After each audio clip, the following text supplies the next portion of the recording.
The following episode of the Comics and Crypto podcast is for informational purposes only, and anything expressed by the hosts or their guests is solely their opinion. This podcast does not constitute financial advice, and anyone wishing to invest should seek their own independent financial or professional help. Have fun and enjoy the show. Hi, I'm Sean O'Hare, and I know comics. Hi, I'm Spencer Vogel, and I know crypto. Hi, I'm Kevin Lee Loader, and I don't know shit. This is the Comics and Crypto podcast. Comics and crypto, crypto and comics, collector's world in a digital age. Comics and crypto, crypto and comics, it's where the next billionaires will be rich. Comics and crypto.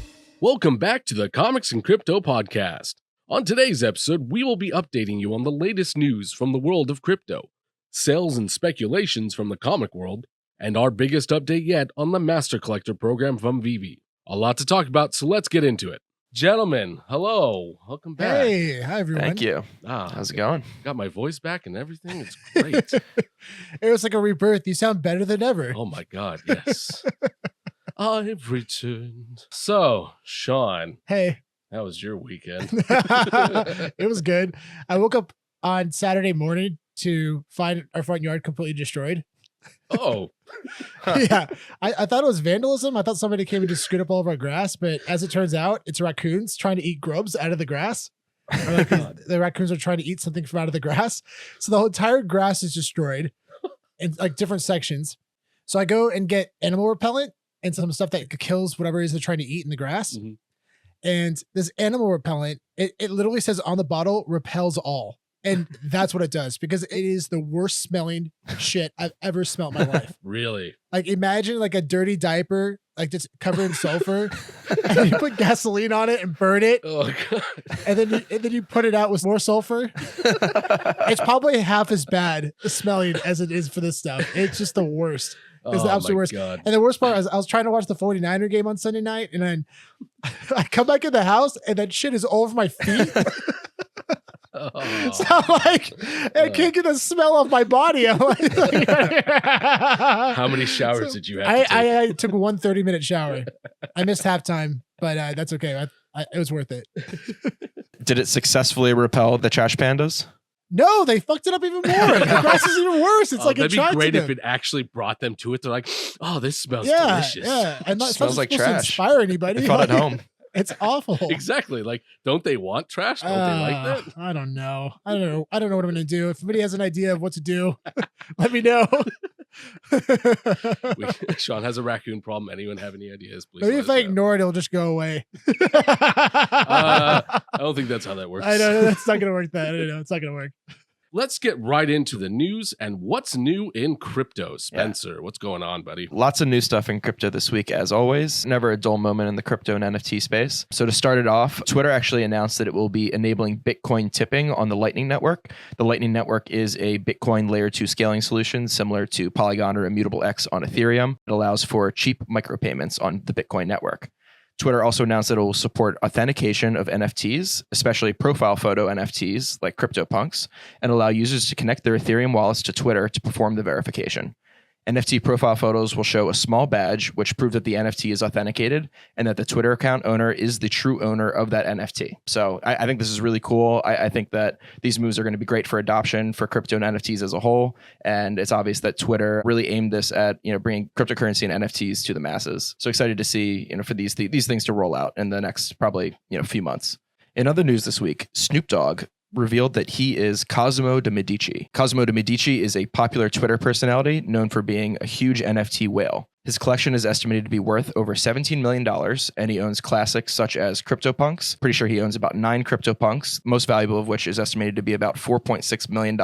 He owns 10 Meebits, which is another project that was released by Larva Labs, which is the creator of CryptoPunks, and then also a number of art blocks pieces. So it's really cool to see such a big celebrity getting involved in the space. Obviously, Snoop is massive, and he's actually, I don't really see Snoop as somebody who's getting into this space for a cash grab. He's been involved for a pretty long time and has released some NFT projects of his own. So yeah, I respect what he's doing in the space, and I think it's cool that he came out and said that he was Cosimo.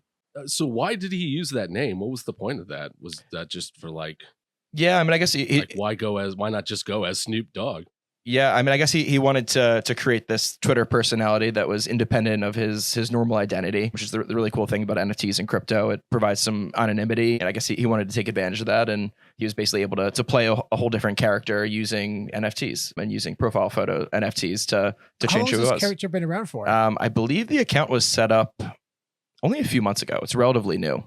Maybe even sooner than that. He's already gained massive popularity. Gained massive popularity. Obviously amassed a huge collection. So yeah, I mean, there's some speculation about like whether or not it really is Snoop Dogg. There's, I don't know, people think there might be somebody else, and maybe it's actually like a. Wait, did Snoop Dogg come out and say it was him? Yeah, he made a tweet about it, but I've still been reading stuff that people think that maybe there's some big, Hollywood money manager who actually runs the account and just, kind of does the NFT activities for a bunch of different celebrities. But who knows what it really is? Either way, I think it's cool that Snoop Dogg is getting involved in the space. No, that's awesome.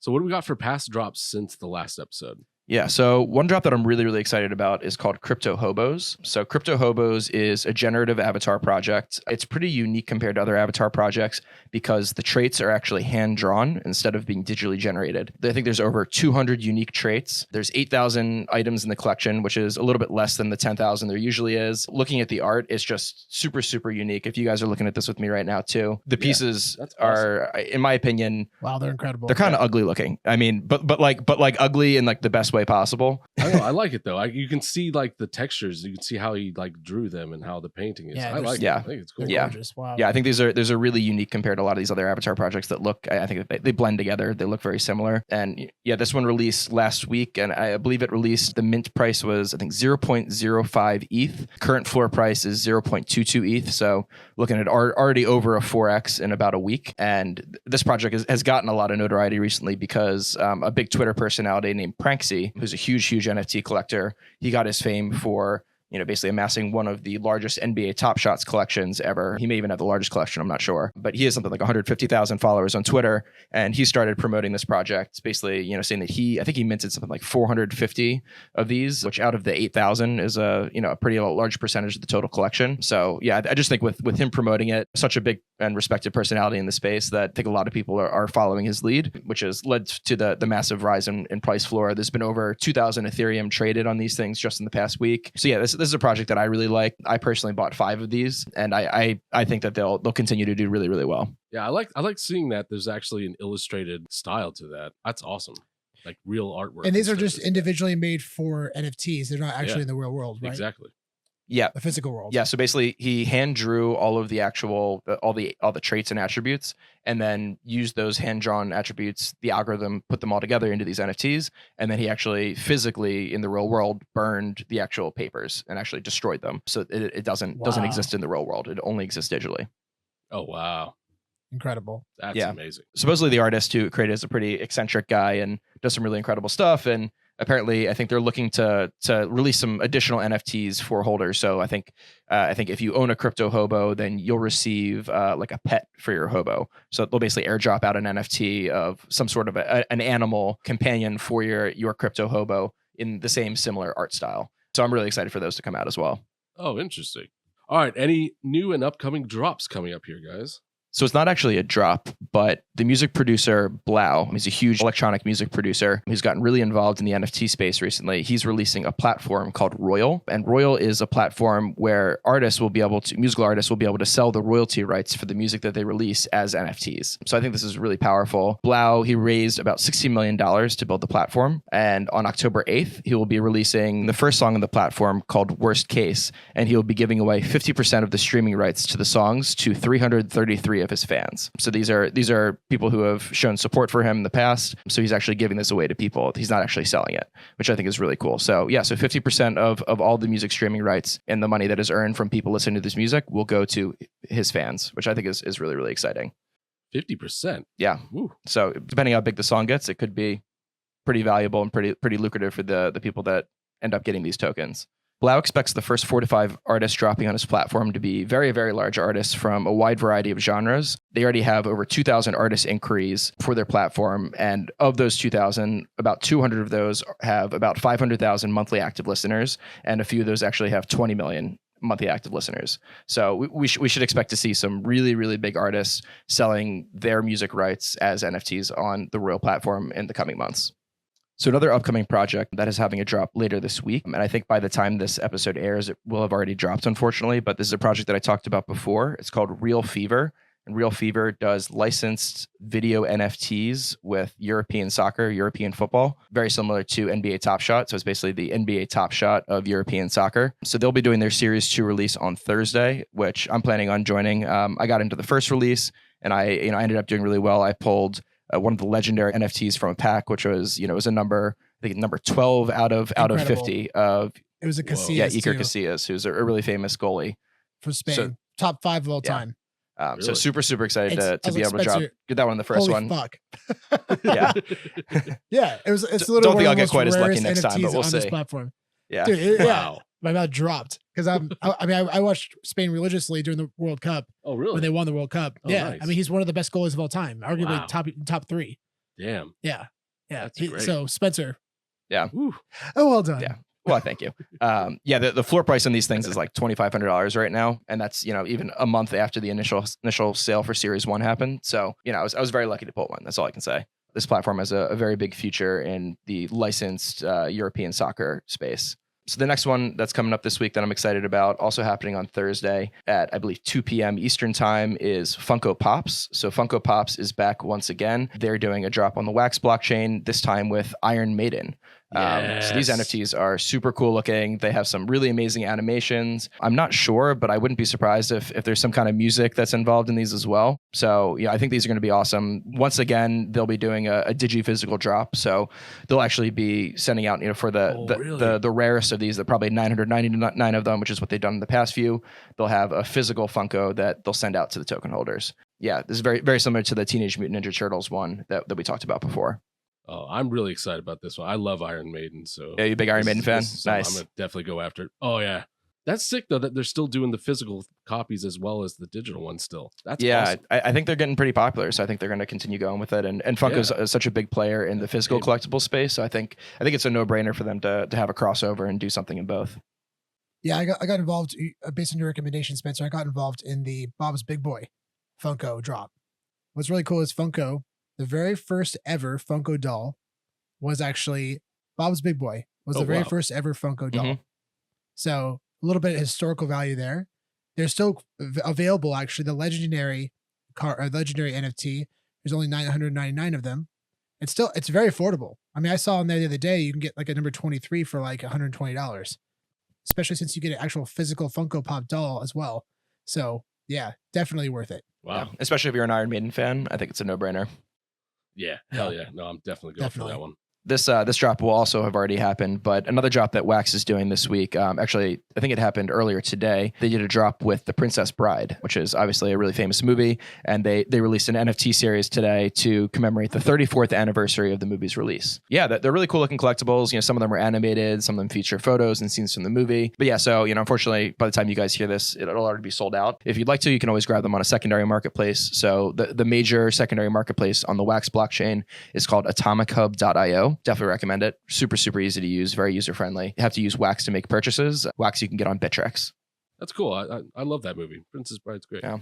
And then the last drop that's coming up this week that I'm also very excited about, it's called the MetaKey. So this is the edition 4 of the MetaKey. So the MetaKey is essentially, it's a key that gives you access to a number of different experiences throughout the metaverse. So by holding this NFT key gives you perks such as discounts at different e-commerce stores, airdrops, unlockable members-only content, exclusive access to experiences in metaverses like Decentraland or the Sandbox. So yeah, these things have gotten very, very popular. They were created by somebody named DCL Blogger, who's somebody who he created basically a blog about Decentraland that got very, very popular. It's really, really incredible content that he put out, and now he's created this NFT project. So yeah, this is edition 4. The previous 3 editions are very, very expensive right now. I think the first edition is currently going for 10.3 Ether. The second edition is going for 10 Ether. And then the third edition is going for 2.8 Ether. So yeah, these are pretty expensive NFTs. And so I would expect this one probably not to do quite as well as those. The mint size is a lot higher on this one. It's about 7,750 compared to the previous previous editions, which only had 500, 750, and 1,000. But I think these will still do really well, and just based on the utility alone of the different access to things that it'll give you to things in the metaverse, I think it's really cool. So looking at what this NFT actually looks like, it has some incredible animations. I'm showing you guys on the screen right now, but it shows the actual, the key card, while also showing these incredible animations of different activities and different experiences that could potentially happen within metaverses. So I think the NFT itself is super, just pleasing to look at. And then obviously it has great utility as well in terms of what it's going to be able to do in the metaverse. The attention to detail was so incredible. That was awesome.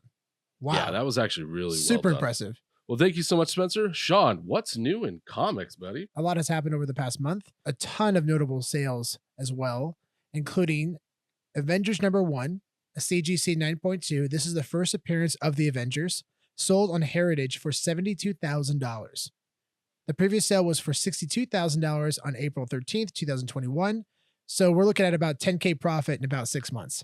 Fantastic Four #4, CGC 9.0. This is the first Silver Age appearance of Submariner. And if you've listened to previous podcasts, you'll know how hyped I am on the Submariner right now. Sold on Heritage for $32,000. Previous sale in this grade was about 4 months ago in June for $26,400. So we're looking at about 6K ROI in 4 months for this book. Fantastic Four 52. CGC 9.6. This is the first appearance of the Black Panther, sold on Heritage for $43,200. The previous sale was back on April 4th, 2020, also on Heritage for $50,400. Now, this is where it gets really interesting. I know I've talked about this in the past, how in March, April, there was a massive increase in crypto, and the comic book sales at this time were at an all-time high, and there were record sales every week. The most recent sale was about $7,000 less than it was about 6 months ago. Interesting. Could crypto play a role in this? Is this a price correction? This could be a price correction. I could be wrong. But at the same time, I think crypto had a lot to do with it. I think this could be both a price correction, but also I think crypto had a massive, massive play in that sale. Because if we're looking at the sale before that, it was 1 year earlier. A 9.6 copy sold on May 3rd, 2020 for $21,000. So we go from $21,000 to $50,000 and then back to 43. It almost kind of seems like just a healthy correction in price. Yeah, it very well could be. It very well could be. But also, I'm very curious moving forward how this will play out, because it's just very, very curious that it happened during the time that I mentioned there are all-time highs across the board for all of these comics. Right. But this is one of the few comics I have seen a dip. But it won't last long. There's not many 9.6s on the CGC consensus. There's less than 20. Really? Yeah. Wow. So, ton of room to grow. The Black Panther, even with the unfortunate death of Chadwick Boseman, his character is still going to live on. And it's a very important character in the MCU. Yeah. And Ryan Coogler just absolutely crushed it, in my opinion, creating that world. Yeah. I love the Black Panther. So I'm very excited to see where the story goes. Yeah. And I'm very excited to see the Submariner come in as a villain. Allegedly. Strong speculation. Strong. Very strong speculation. A lot going on in the movie announcements. Seth Rogen is producing a very new Ninja Turtles film. Nice. Him and Evan Goldberg are going to be producing with Great Point Pictures. And what's really exciting to me, they've created incredible coming of age films like Good Boys and Superbad. So I have a lot of faith in what they're going to create. And together, they're just funny guys. And I think they're going to bring a really fresh perspective on this film. It's going to be directed by Jeff Rowe, who's been a writer on many shows such as Gravity Falls and Disenchantment, and also directed The Mitchells versus the Machines, which was a really cool animated film that you can watch, I believe, on Netflix. Yes, it is. It's on Netflix. Yeah, definitely check it out. It's great. Sean, will Seth Rogen be doing any of the voice acting for the movie? I would be very surprised if he doesn't. Yeah. I think he'll find, even with a cameo, I think he'll definitely get involved. Yeah. And he's Seth Rogen was also just confirmed to be in Mario, Super Mario. Oh, cool. He's going to be one of the characters. I think he's going to, he's voicing Donkey Kong. Oh, awesome. Yeah. So, yeah. I want to hear that laugh come out of Donkey Kong. I know. That's amazing. The cast for that is out of control. It's a really star-studded cast for that one too. Wow. So with this movie announcement, it's safe to say that now would be a good time to look at turtle books. Mm-hmm. There's still quite a few out there that are really reasonably priced. And I definitely recommend jumping on that soon because the Ninja Turtles are coming back and they're coming in hot. And the prices of comics are going to be increasing in value for sure. Oh, yeah. Sean, thank you for selling me your Turtle Adventures #1. It was very kind of you. You're very welcome. So I own a couple of them and I gave one to Spencer. Oh, that's awesome. And yeah. And Canadian price variant too. Yeah, Ooh. definitely. And we'll dive into different variants in another episode. But that is definitely a very, very, very cool book. And it's very reasonably priced. So I definitely recommend that as one of your options for a That's first appearances. What is it? Krang, Bebop, and who's the third first one? appearance of Crane, Bebop, Rocksteady. And Rocksteady. That's what it is. Yeah. And it's also the very first comic where we see all the Ninja Turtles in color. Mm-hmm. Oh, really? Yeah. This is the first comic where we actually see them in color. Nice. So we know who is who. Oh, that's right. Because the original ones were black. They're all black and white. Yeah. Yeah. We didn't know that they weren't differentiated in color. That changed when they started to make toys because they needed to separate the characters. Very cool comic. Also, what's really cool about this specific comic, it's an Archie comic. And a good friend of mine, Brian, he told me that the comic itself is made of recycled paper. Really? So the paper is very, it's very fragile. Oh. So it's hard to find white pages. And white pages is basically the best quality cover for a comic book. So if you can find a white pages, very valuable. Wow. And Spencer has a white page. 9.8. Oh, wow. Nice. What can I say except you're welcome? Thank you, Sean. My recommendation for comic purchase of the week is Department of Truth #1. This is created by James Tynion. As you all know, I'm a huge, huge fan of James Tynion. Absolutely. This book is a really, really, really dark thriller. The story focuses on Cole Turner, who has studied conspiracy theories all of his life, but he isn't prepared for what happens when he discovers that all of them are true. From the JFK assassination to flat earth theory and reptilian shapeshifters, one organization has been covering them up for generations. It is really dark. Really dark. There's one cover. It shows this creature has a fork and knife and he's about to eat a baby. That shows you how dark this comic is. Jesus. Yeah. What makes this book really interesting is that the rights to this comic was actually obtained by producers of Chernobyl and Gangs of London, and it's going to be turned into a show. Oh, nice. So I think it's very safe to say that it's going to be turned into a show on HBO. Yeah, Chernobyl was fantastic, by the way. If you haven't seen Chernobyl, it was so very good. excited about the opportunity here. It's a great investment as well. You can get a cover A issue of issue #1 for $50, a raw copy. And also a 9.8 grade around $100 to $150 on eBay. Wonderful investment. Very low price, great potential ROI. But not financial advice. Yeah, not financial advice. Also, apparently, James Tynion will be writing the script as well for the show, which is really cool. And I love that because it shows that the producers really want to stay true to the comic as much as possible. And also, if any changes do need to be made, he's at least there to be like, here's what we can do. And who's better than the one that actually created the story? Yeah. He also has another series coming out on Netflix for his original series, Something is Killing the Children, which I've mentioned many times on this podcast. That's coming to Netflix. It's going to be a show run by Mike Flanagan, who produced and created Haunting of Hill House. Yeah. How does this man do all this? I don't know. It's incredible. He doesn't sleep. Let's go into VeVe. So let's start with the Master Collectors Program. There was a recent live stream with the women of VeVe. Shout out to the women of VeVe. Amazing content that they produce. Oh, yeah, absolutely. And they recently did an interview with Dan. And Dan went into detail for the first time about the Master Collector Program. And he talked about how there's going to be a staking program. So it's really exciting because you can stake your collection. You can stake individual collectibles because, as you all know, you can't create sets out of your comic books. Even if you had all the variant covers of a comic book, that would not make a set. Right. And what's really cool, which I absolutely love, is that you are able to get points for participating on the VeVe app, which is a huge deal. I love that because if they don't have the money to buy these collectibles, they can achieve those points in other ways. Yeah. And let's face it, what's more important than money? Time. Yeah.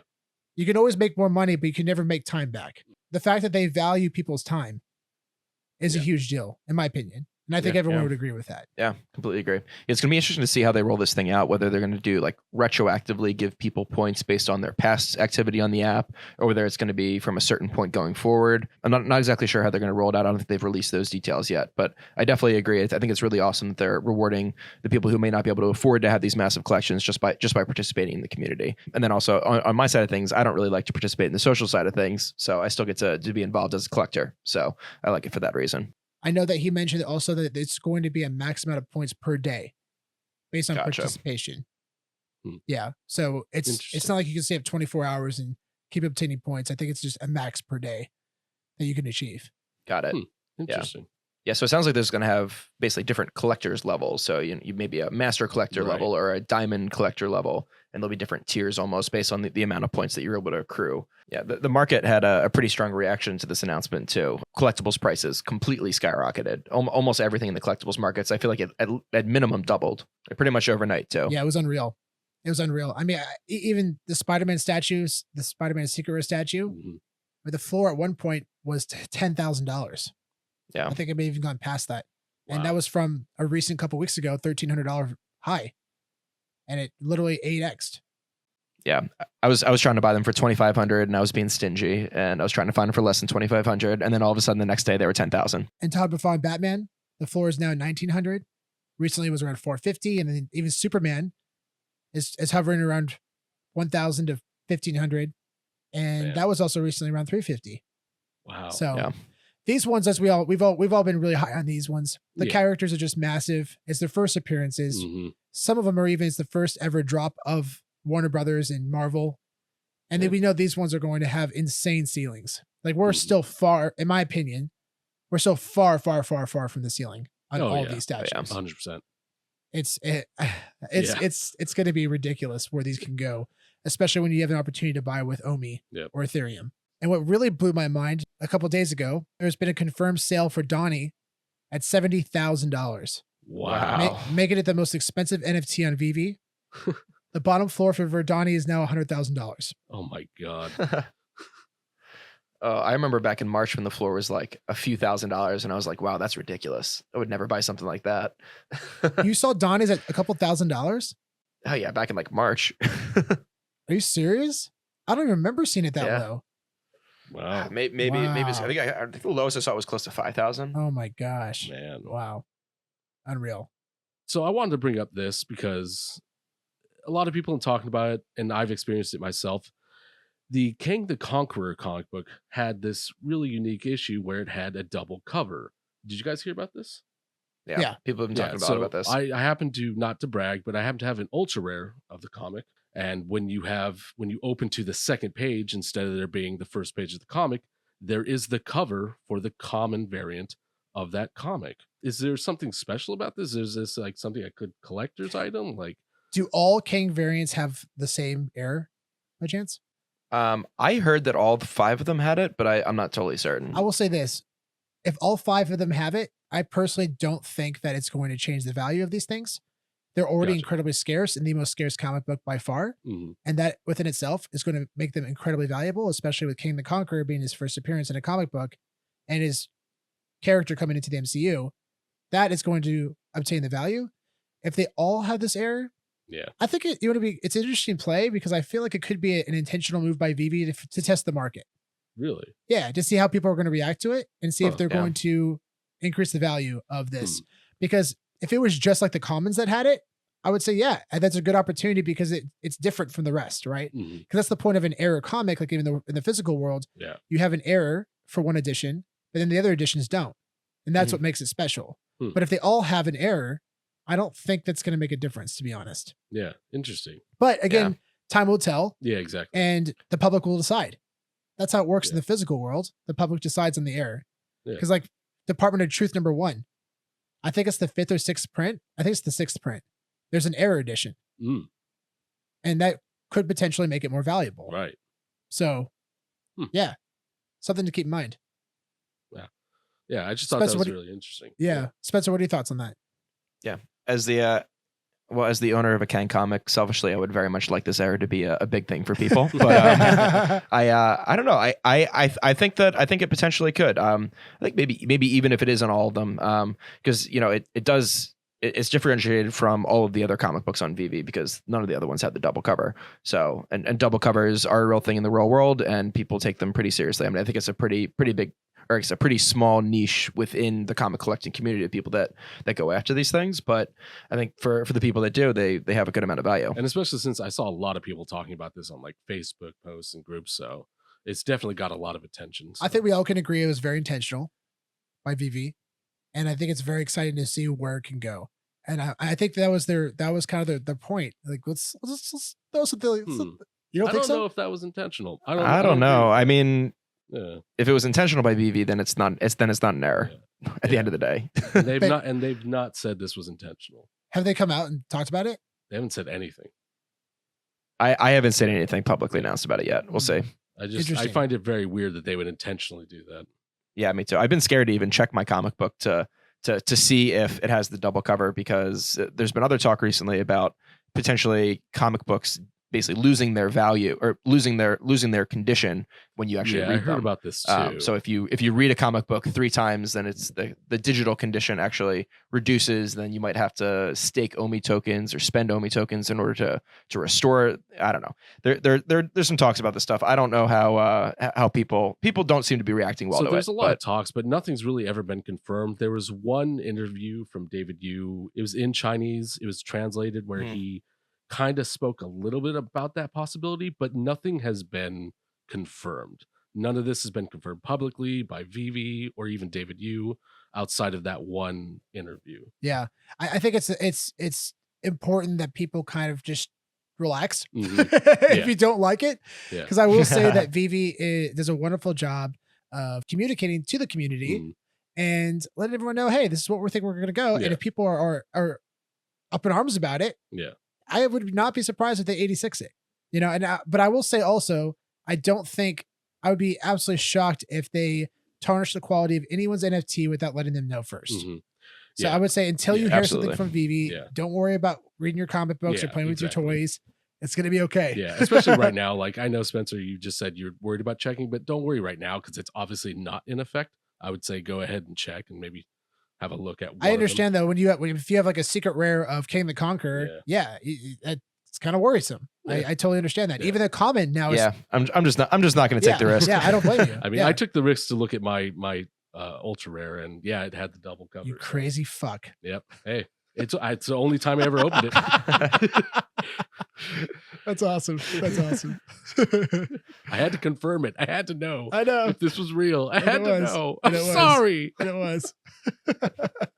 But yeah, at the end of the day, I will say that I would be utterly surprised if VeVe enforces something like this without making the entire community aware. Yeah, exactly. They would never do that. Yeah, they're not going to just do that out of nowhere. Something really cool recently that we discovered is a website called ecomiwiki.com. And it's a website that basically allows you to organize all your digital collectibles and comic books and gives you a up-to-date of the bottom floor prices. So cool. And wow. This was created by such a useful tool. It's absolutely amazing. And it was created by Omi the Clown. You can follow him at Twitter at Omi the Clown. And what a wonderful job. Like, this is so cool. Yeah, for the first time, you actually can see the value of what you have instead accumulatively. Of going into the individual market and looking at all the sales and stuff. Exactly. I will say though, right now, you can't save it on your profile. So if you plan to spend a lot of time, it's going to disappear. But they 100% plan to make this accessible. Okay, they do plan on allowing you to save this information in your profile. Nice. Probably very soon. I would presume probably once they transfer over to ImmutableX. But it's a nice at least one-time ride to at least know what your investment is looking like. Yeah, I'm curious as to what my bottom floor on everything is altogether. So I'm going to check that out. Yeah, and especially if you own any low mint comics or collectibles, it's nice to be able to see the floor price, knowing that the real value of your items is actually higher than that, because it doesn't actually account for that. Again, to reiterate, these are bottom floor prices. This isn't even like the top line. Just the floor prices. Definitely. Absolutely. That's awesome. All right, so what do you guys still think is the most undervalued NFT on VeVe? It's really hard to say for me because I'm looking at all these prices and they're just going Yeah, crazy, going right? through the roof. Yeah. And I don't know if it's a ton of users coming in. Is it whales buying things up? Is there possible market manipulation, which we'll dive into very right. soon? But as of now, Batgirl just sold out. And so did I can't believe Catwoman. that. They just sold out in one day. Like 5,000, I think it was probably up to almost 12,000 NFTs sold out in one day. Wow. Yeah. And I think a lot of it is because people didn't realize that these were still available in the Yeah. market Yeah, Batgirl's been around for a while. since I think the summertime, Yeah. at Holy least crap. probably June or May. Yeah. Wow. And then you're looking at, they're still available. Oh, the Ghostbusters car, that just sold out too Wait, recently. that was still available? That was still available. Oh. The comments were. Yeah. What? That was still available. Star Star Trek. Trek. Star Trek is Star still available Trek is too. still available. The common as and of, uncommon. as of this recording, Star Yeah. Trek is still available. Yeah. Same with the common and uncommon Captain America statue. Still available. Wow. And you know those are going to fly off the shelf very soon. That's crazy. Because those will do very well in the open market. They're super cool. And they're going to do well, in my opinion. They're just too cool. Even though it's not a first appearance. And I know I've talked about that with people in the past. And I think long term, as much as people hate it, that Mighty's Captain America is the first appearance of Captain America. And that is a huge deal. And collectors are going to go after that over the statue, in my opinion, especially the low mints. Yeah, like the statue looks cool. Like Yeah, the quality it's of awesome. it's amazing. It's awesome. And I definitely don't want it to discredit the work that was put into it because it's so awesome. Yeah. But at the same time, first appearances are everything to collectors. And over time, I think that you're going to see that in the Mighty's collection, and a lot of people slept on it. So if you have an opportunity to get one or a few, I recommend it because that's going to change, especially low mints, especially when this hits the open market. But still, the Captain America statue is still awesome. Yeah. It's still very absolutely. cool. And I definitely recommend people getting that as well if you can afford it. Yeah, I think there's still something like 18 or 19,000 left on the in the store of the common Captain America. Oh, wow. Which is still an insane number. That Than which is a lot. I think at $40 a piece, you're looking at 700 grand right there. That still needs to move. So I think it still could take some time for those to fully sell out, but I think we should expect to see them sell out probably in the next few weeks maximum. Especially now that people are catching on to it. I was surprised that Batgirl was still around when Sean told me. I was like, what? Yeah, it's crazy. I mean, Batgirl, especially. It's a first It is, appearance. Yeah. I mean, look at Batman Who Laughs. It's a cool character, and it's also a first appearance. But is it more popular than Batgirl? Put in perspective, there's 3,000 more editions of Batman Who Laughs than Batgirl. The first appearance of Batgirl in the comics, a 9.8 sells for $130,000. Oh, wow. Go Collect Wow. is valued the first appearance of Batgirl in comics for a price tag of over $130,000. Jesus. Yeah. I mean, that just shows how valuable this comic is in the physical world. And how is that not going to translate in the digital world? People are investing in the character, not the comic. Remember that. That's important to know, guys. People are investing in the character, not the comic. Mhm. So you see that, well, yeah, they're investing in a comic book. Well, yeah, they are, but they're investing in that character. Mhm. That's what the investment lies, because that is the first appearance of that character. Exactly. So that is going to translate to Batgirl first appearance in the digital world. That value will translate. And 13,800, I think, is how many editions there are? It sounds like a lot now, but if VeVe is planning to have 1 million people by January, that's what they publicly have come out and said. They plan to have 1 million users by January, and they have exceeded all expectations by far, farther than they ever possibly could imagine. And they are continuing to do so. And I fully anticipate them passing that number by January. Yeah. And if we have over 1 million people, especially when the foreign market kicks in, what's this 13,000 edition Batgirl Yeah, gonna do? it's less than That's less 2% than 2%. Exactly, of yeah. that entire million. Yeah. That's crazy. That is An insane opportunity. Wow. So same with Star Trek. Not a lot of Star Trek fans on the space right now. Mhm. But you know, a lot of those Trekkies, when they find out that you can use this and take photos with them in real life, are you Yeah. kidding me? Yeah. People are going to go nuts over this stuff. Mhm. It's a huge deal. Yeah. So, what are you guys' thoughts on this move to ImmutableX and OpenSea? So there was actually an official announcement from VeVe this morning about the move to ImmutableX, which I think in a future episode we'll probably get into more details on. It looks like by the end of October we probably should be fully transitioned over to ImmutableX. So it's pretty exciting. You'll be able to do your token swap of OMI. They'll take care of the entire transfer process of the NFTs to ImmutableX for you. So there's actually no user involvement in that. Users really only have to worry about moving their OMI over and doing the token swap there. And I think with the token swap, either it can be done manually on a website that VeVe creates. It can be be done within the VeVe app, or it can also be done on an exchange. So if you hold your OMI on Bitforex, for example, then you'll be able to just have that automatically transferred for you there. I will say though, it's very important that people keep their expectations sound. Guys, like, I know we're all expecting moonshot once we're able to sell our NFTs on OpenSea, but keep your expectations low because we don't know how the public is going to react to these. I realize there's nothing like this on OpenSea, but people probably won't know immediately that you can use these in AR. They don't know that. We got to be patient. Diamond hands will pay off. Don't create FUD because it's not owning like you expected. Be patient because this will catch on. Yeah. We also don't know how long it'll take for it to actually open up to OpenSea once it's moved to ImmutableX. It still could be 2-3 months after the move to ImmutableX before that integration happens. So yeah, definitely temper your expectations. And also some like Marvel things might not even go on OpenSea for there's no confirmation that Marvel is even going to be leaving the app. Exactly. And I've talked about this before. If Marvel comes out and says we're not leaving VeVe, everyone should be very excited about that. Why? Because that means they're all in on the VeVe-verse. That means they don't want anyone to leave and they want everyone to come to VeVe. So if you're an OMI holder, you should be thrilled, beyond thrilled. If you're owner of the digital collectibles, you should be thrilled because they're creating a one-stop shop for all of their brands. And you know that a ton of brands are going to be following them and wanting to join this platform because this is going to be the go-to metaverse on the entire blockchain. Who doesn't want to be a part of that? Yeah. It's basically Disney World except on the blockchain. And I've referenced this before, but think of Wreck-It Ralph 2 when Penelope goes to DisneyWorld.com and she sees all those different brands and the whole different environment. Yeah. It's exactly what it is. Yeah, exactly. I mean, Star Wars, Simpsons, Marvel, Disney, Pixar. Yeah. It goes on and on. And as everyone always says, it's, Ready Player One. Family Guy. Fox, all of it. Yeah, Ready Player One. Exactly. But at the same time, if they do allow the collectibles to leave VeVe, great. Yeah. That means you're going to make a ton of money off commission sales. Marvel is. Not everyone on the platform. But everyone will have an opportunity to sell this on the open market, which is great for their investment. So really, guys, at the end of the day, it's a win-win. Yeah. So don't be discouraged. You should be excited. Something else exciting coming out of this move to ImmutableX is hopefully we should see some new exchange listings coming up. Oh yeah. So hopefully, looking November, December, maybe we should see something big like Binance, Coinbase. Who knows? Nice. I fully anticipate Binance. I am definitely betting on Binance. I see that happening for sure. Nice. Yeah.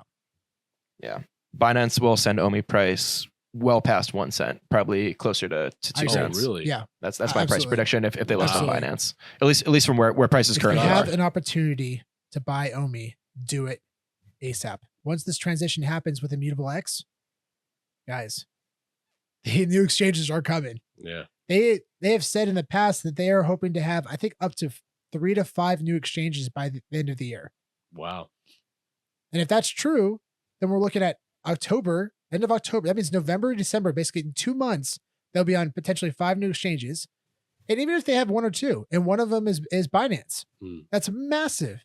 I mean, I'm an investor in WaxP, and when Wax was announced on Binance, that 3 to 4x, and that's Wax, guys. That's not even OMI. OMI is working with the biggest brands in the world, and they're quickly becoming recognizable. I mean, in a couple of weeks, they're going to be co-marketing the James Bond campaign. Oh, that's so Guys, cool. that is awesome. This is the first time that VeVe has an opportunity to market themselves with a film, a massive film coming out. Huge. That is going to get so much recognition. Oh, yeah. I'm so excited for that. And I'm very, very excited for James Bond collectibles. The very first ever James Bond collectibles. These are all going to be first appearances of whenever they drop. Gun. I want the golden gun. This is going to be so sick. Get some cars. Yeah. Cars. James Bond cars going to be there probably. I would be very surprised if we don't see James Bond himself as a digital collectible. Absolutely. Huge deal, guys. A lot of fun. Oh, yeah. I was drinking a Diet Dr. Pepper. And it's affecting me. I just saw you burp 3 times in a row. Turning my head. Thank you all again for tuning into this week's episode. And tune in next week for the latest news and updates from the comics and crypto world, and much more. Don't forget to stay awesome, and remember, fuck the moon, let's go to Mars. Music is by NineFinger. Make sure to check out their music at NineFinger.com. And you can follow them on Instagram at NineFinger999. Be sure to check them out and send them some love. Comics and crypto, crypto and comics, collector's world in a digital age. Comics and crypto, crypto and comics is where the